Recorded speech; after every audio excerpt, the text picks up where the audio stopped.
Hello guys, welcome to Hang with Oma. It's your girl Oma. Thank you for clicking to watch and thank you for subscribing to my channel.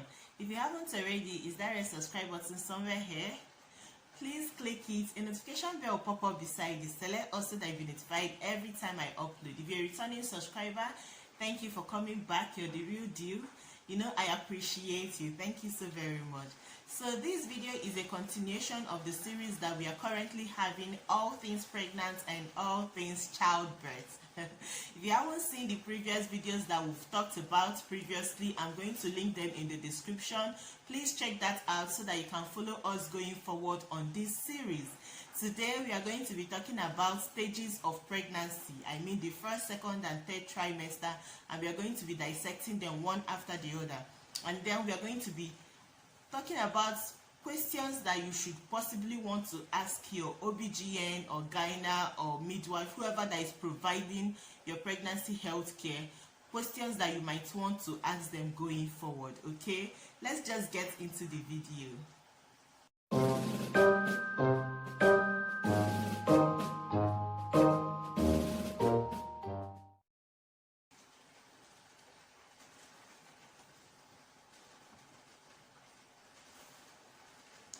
So the first trimester is usually the first 3 months of your pregnancy. Remember that we say pregnancy runs to 9 months. Of course, almost is a common knowledge, okay? Everybody knows it's 9 months on a normal day.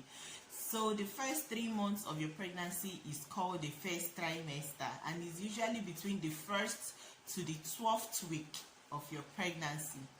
12th-ish because it shifts, like it's not just 12 weeks gone, first pregnancy have passed, first trimester have passed, I mean to say. So yeah, 12th, between the 1st and the 12th week.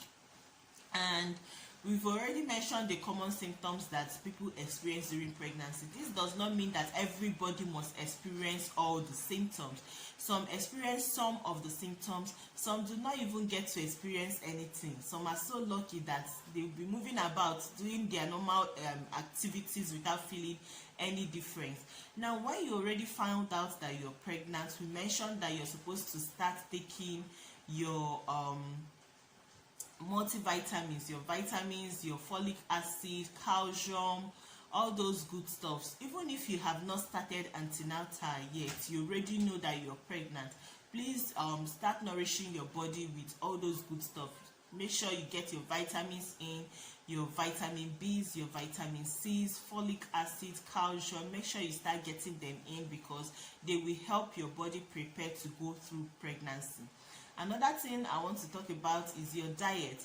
If you're on a special diet, most times people go through special diets to help them get pregnant, especially keto. I know so many people, I have so many friends that went to keto diets to help them get pregnant.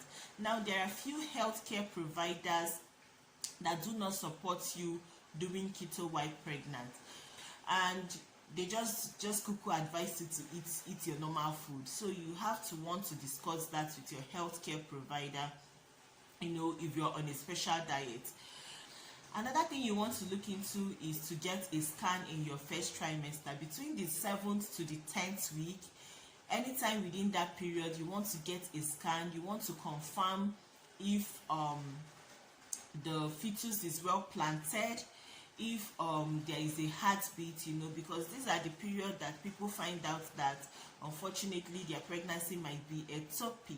Okay, you want to get ahead of it. If it is not well positioned, if there is no fetal heartbeat, all those kind of things, you want to find out early. You don't want to get so sick that you now get to the hospital and it's now an emergency kind of situation trying to save your life. So yeah, that first scan, even though people say it's not necessary, it's actually an essential. It might save your life.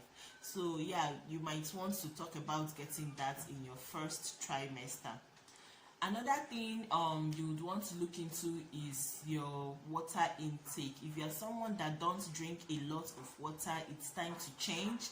You have to hydrate yourself because that little human being needs fluid, to swim in. So you have to stay hydrated. Dehydration is enemy enemy in any pregnant woman. You don't want to be dehydrated when you're pregnant, so you want to get your water game on.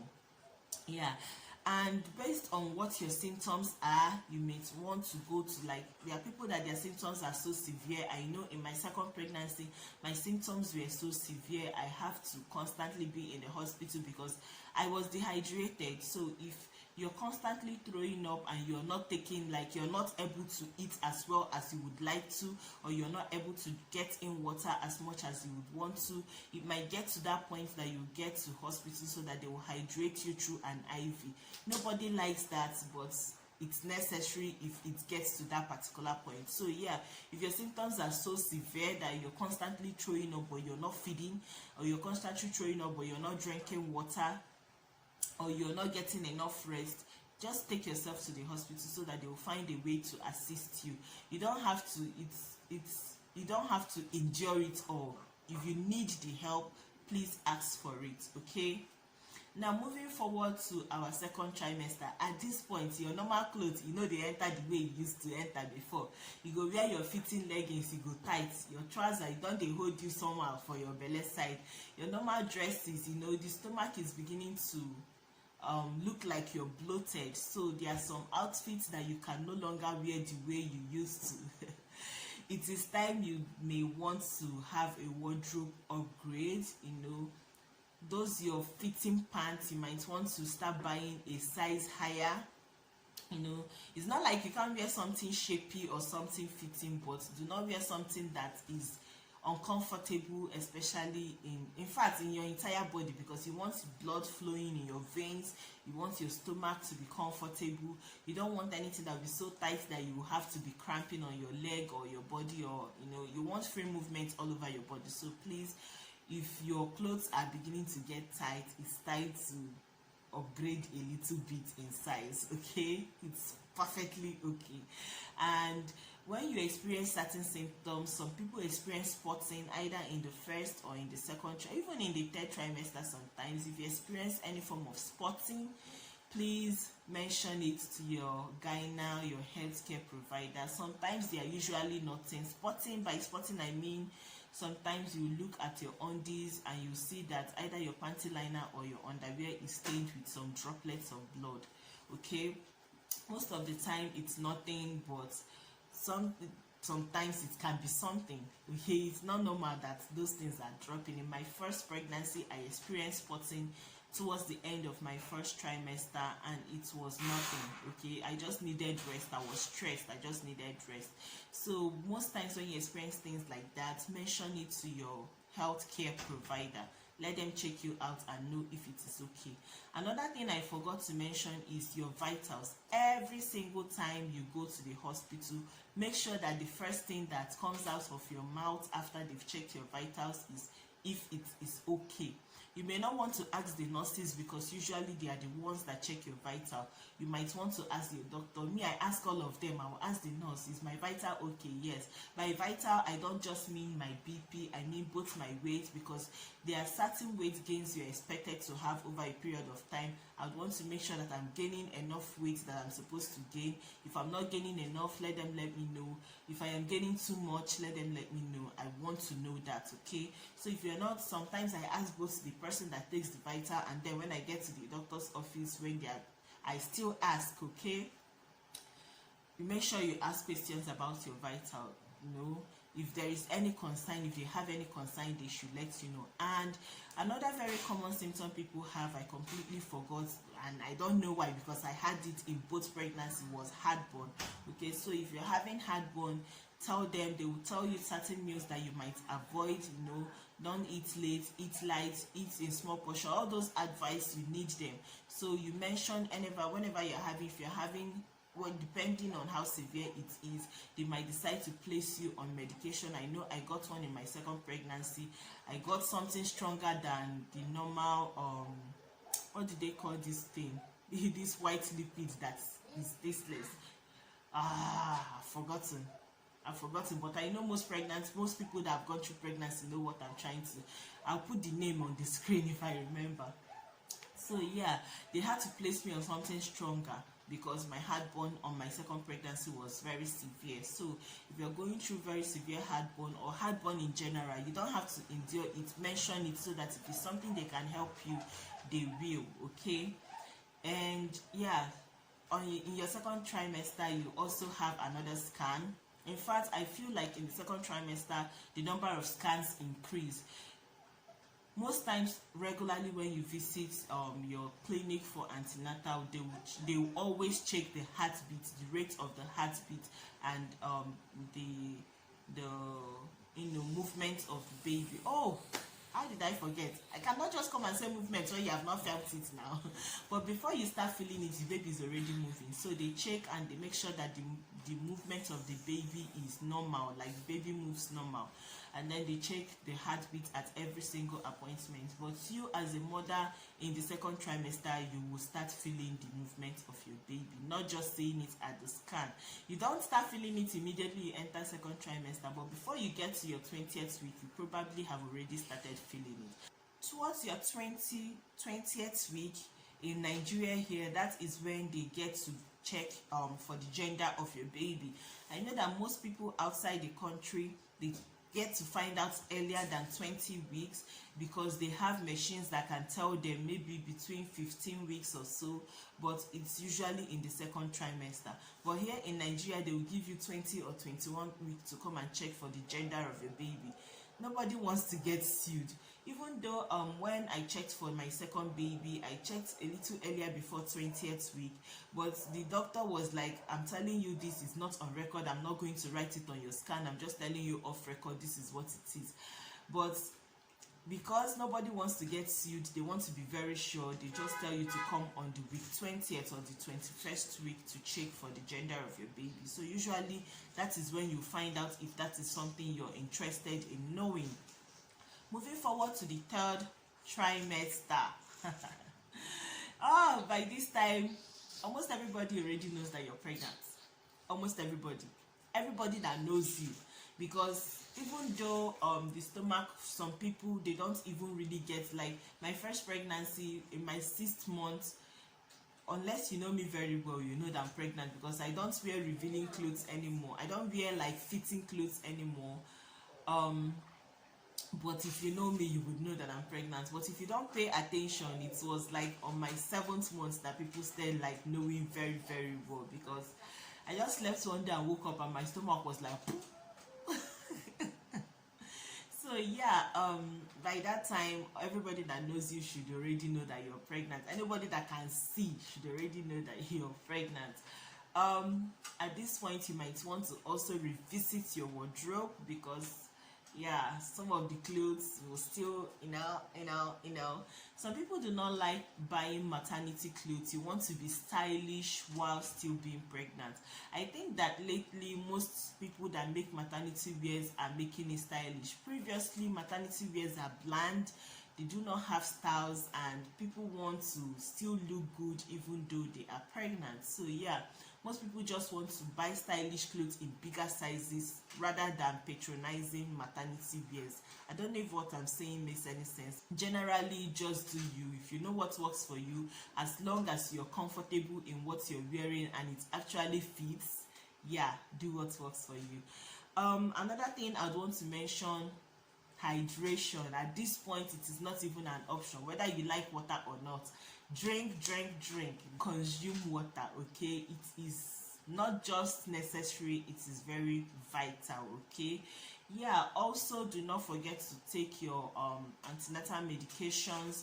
I should have mentioned that in the second trimester, because by then you've already registered for your antenatal. So you should always remember to take your antenatal medications. Your diet, most times when you're pregnant, they tell you that you're eating for two. Actually, literally, you're not eating for two. You're eating for just yourself, but the cravings are real, and most times you eat more than you should. It's okay, it's just food. It's weight that you will gain, it will come off after you go to bed. If you work for it though, it will come off anyway. So Pregnancy craving is something else I want to talk about. Most times it starts from the first trimester and lasts through the third. Sometimes it starts from the second trimester and go through the third. Other times some people say they don't even have any craving, they just pretend like they do because everybody says they do, and they just ask for things that they want, but it's not like they're particularly craving for it. Personally, I had cravings both in my first and my second pregnancy, so yeah, pregnancy craving is real for some people. Another thing is pregnancy brain. This thing that people say amnesia in pregnancy, yeah, people experience it. Is real for some people. There are times that you come inside a room, you know that you came inside there to do something, but you're just standing there, you can't remember what brought you in, and by the time you step out, you'll be like, oh yeah, that was what I wanted to do, and you come back in and you forget again.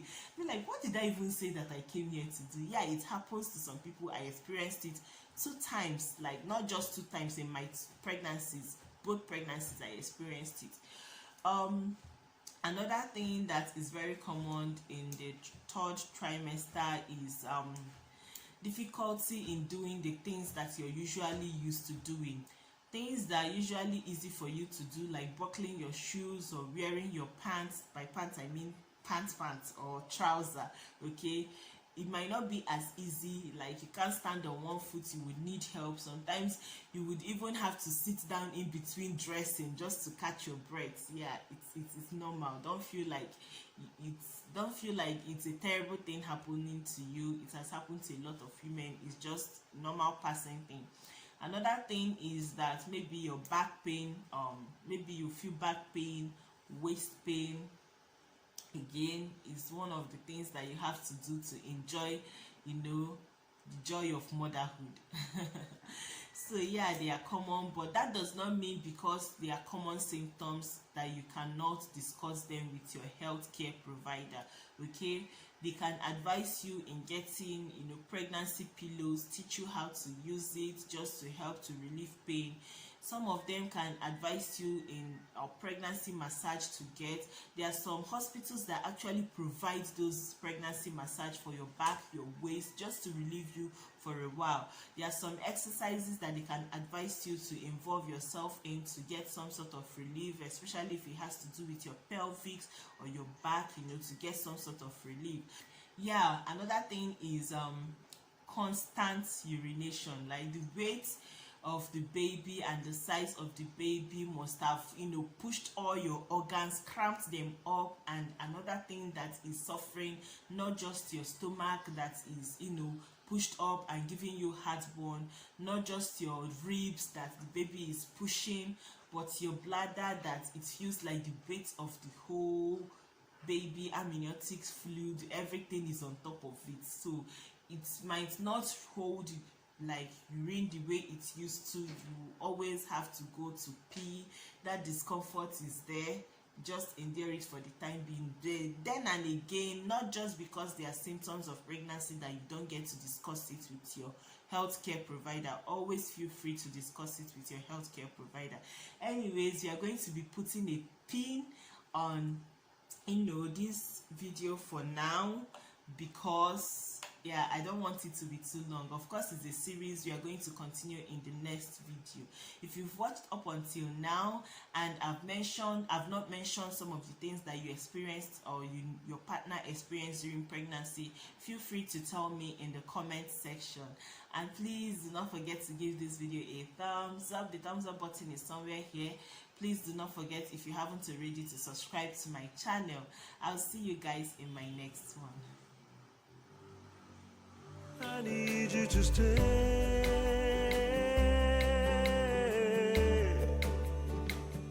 I need you to stay.